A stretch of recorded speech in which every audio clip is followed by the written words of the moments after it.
probably best remembered for his role as Colonel Pickering in My Fair Lady. But we remember him here today because he had a role opposite Marilyn in Let's Make Love. His daughter, Juliet, is here now to share some memories with us of that experience.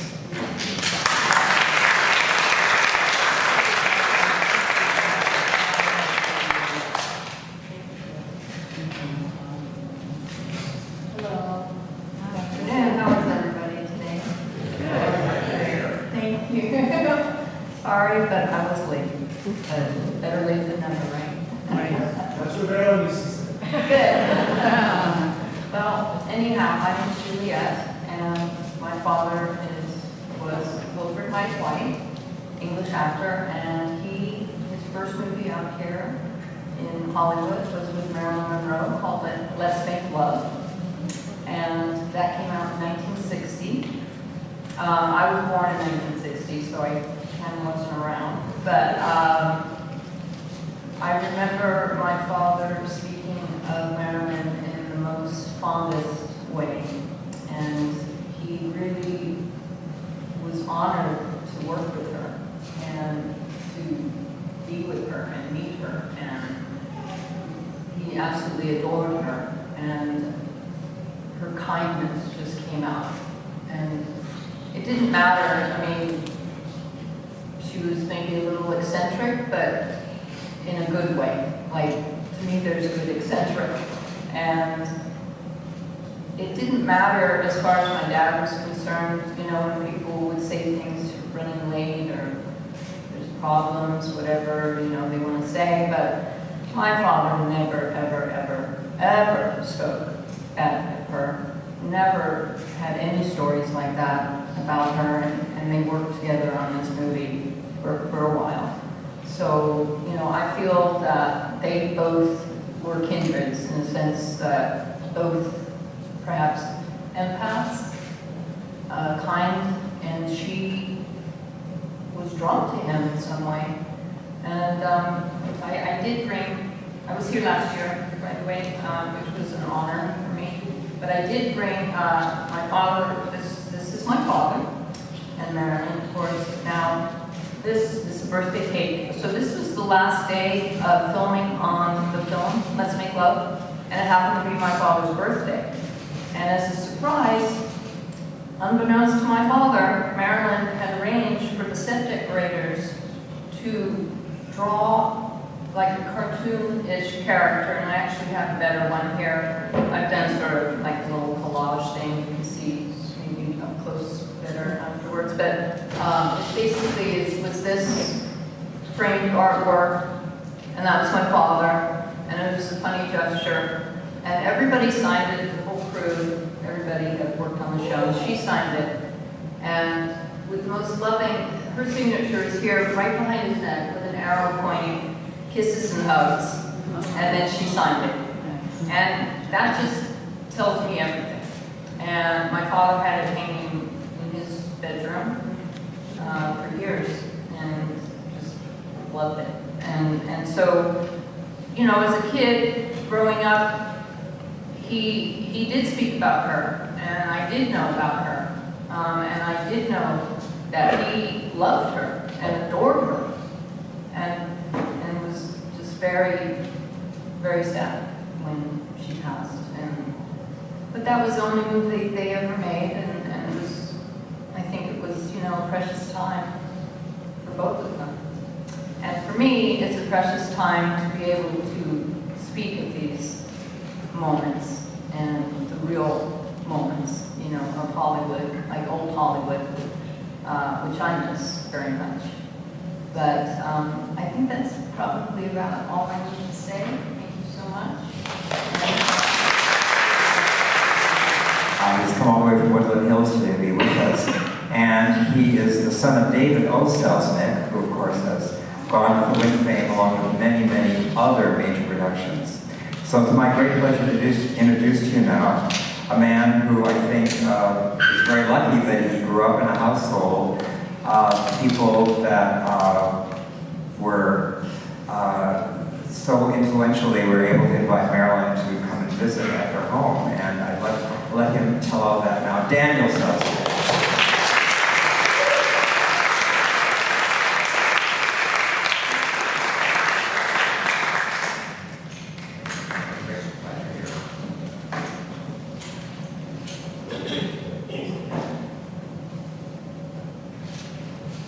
I first want to say that getting to know Marilyn, and I'm still finding it astonishing that she was so unbelievably modest by nature.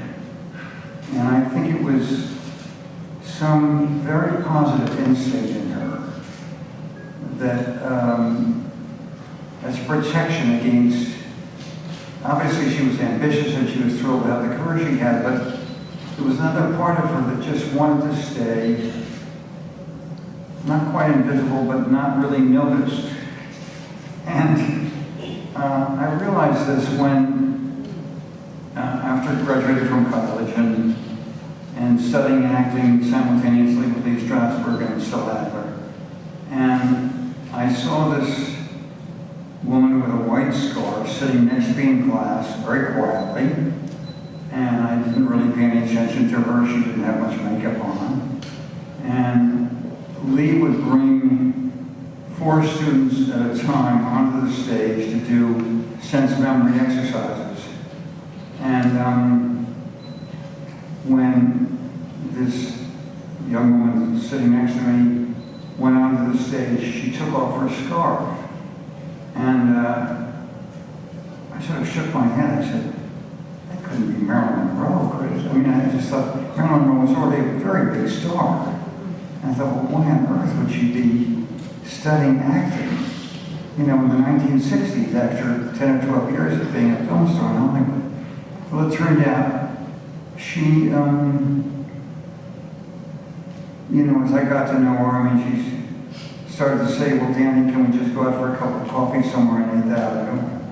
And she put the scarf back on, and she was amazing. She was able to almost disappear underneath that scarf. And so she started asking me about my own childhood. And she said, well, you must have grown up around a lot of film stars. And I said, well, yes, Marilyn, there were so many of them I couldn't keep track coming every weekend, but as a child, I hadn't seen any of their movies, so the women were exceptionally beautiful. And you know, I heard reference to their names, and you know, at school I'd hear reference to their names, and was so-and-so actually at your house? I said, yes. Did they come often? Yes. And so, and it took me quite a few years to catch up on all these films that these people have been in.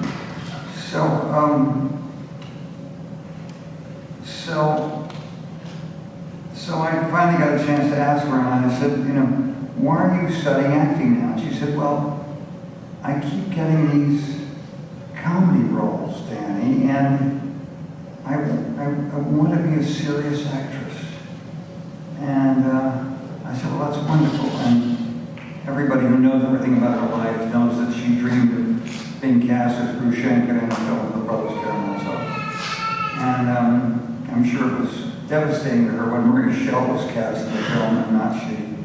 But she didn't seem to want to do any scene work in class, so she just participated in these sense memory exercises. And I don't remember the details as to how Lee persuaded the students to access their past memories, but I wouldn't be surprised. I mean, we now know a lot about Marilyn, I guess, from everything we've read, but she obviously had some very painful memories. And so when I saw her sitting on the stage, and suddenly tears were coming into her eyes, and then finally she was sobbing during these sense memory exercises. And I was actually very concerned about her because I wondered whether this was really, how much good this was doing her, because I realized she was such a sensitive human being really got quite concerned. And the next time we went out for coffee, I talked to her about it. And she said, well, you know, Danny, I trust Lee, and of course, you know, Paula's been wonderful to me. Well, Paula Strasberg, as you all know, was Lee's wife. And in terms of their relationship, there's no question in my mind that Paula was exploiting her friendship with Marilyn for her own benefit. And that kind of disturbed me, but it was none of my business to comment on it. But, you know, a year later, I was living in New York then, working in the theater, mostly as an assistant stage manager. And I spent summers mostly with my father and stepmother. And strangely enough, when my father remarried, he married an actress who was equally shy. Her name was Phyllis Isley when she was born, but he gave her the name Jennifer Jones. And she, not unlike Marilyn, Jennifer had difficulty adjusting to the idea of being Jennifer Jones. So the people who knew her in childhood, who would still talk to her as Phyllis, made her feel happier than when people spoke to her as Jennifer. And I think Marilyn, on the contrary, had by then adjusted to being Marilyn. But my father asked me, knowing that I had become friendly with Marilyn, could I bring her to one of his Sunday night parties? So I asked Marilyn if she'd like to go, and she said, oh, Danny, I'd love to meet your father. Oh my God, the man maybe on the wind. She was very awed at being asked to go. And so I said, can I pick you up? And she said, no, I'll get myself there. So I told her to try to come at 6:30. Well, an hour later, probably not unusual for Marilyn, she was at the front door. And I brought her into the living room, and she looked up and she said, oh, I don't think I can go in there. And I said, well, why not? She said, there are all those famous people there. And I said, you're famous too. And she said, I know, but she said, is there anybody there I should recognize? I said, well, Billy and Audrey Wilder are sitting over there. She said, well, let's go and talk to them. So we went and talked to them for a few minutes. And then it was my father and Jennifer's style to have a buffet Sunday night suppers. So we went to get a plate of food in the dining area where, you know, buffet was served. And there weren't really tables. There were a lot of couches and chairs where guests could sit. And I said, where would you like to sit, Marilyn? And she said, could we sit over there on the floor? I think when I sit on the floor, she said, can we just get a couple of pillows and sit on the floor? And I just never forgotten that, because I thought, you know, obviously the humility was not phony, it was not something, you know, there was some pose on her part. I decided later that it was her way of keeping her own standard. And I was very touched by that. And so to me, so I have very tender memories of her, and thank you for letting me share them. Our last guest of the day is Jeannie Phillips, who is also known as Abigail and Buren. And she writes the advice column, Dear Abby. Her column is syndicated in 1,400 newspapers in the U.S. with a combined circulation of 110 million people. We're delighted to have her join us today and share some thoughts on Marilyn Monroe. Dear Abby.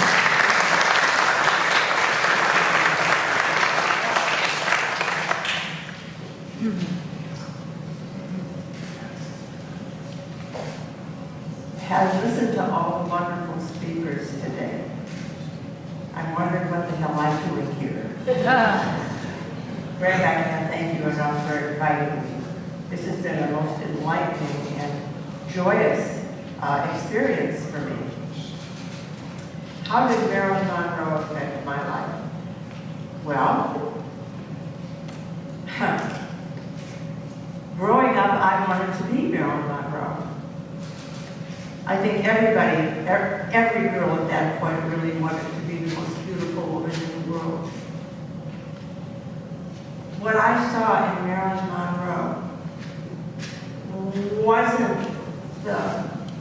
wasn't the aspect of her that is presented by the imitators of Marilyn Monroe. What I saw in that woman was a kind of a softness that I so admired. Softness in spite of her great beauty. And I owe her a debt. And that debt is, if it hadn't been for Marilyn Monroe, I never would have passed geometry. I passed geometry because I did an imitation of Marilyn Monroe during a talent show in high school. And I sang, I want to be loved by you. I won't pay you with the rest of it. It turned out my geometry teacher was the man who organized the show. So that was my debt to Marilyn Monroe. And I'm really here today to be with you because Greg, who's a great friend of mine and someone I do love, invited me to come. So thank you for being patient with me and listening to my remarks. Enjoy your day. Thanks.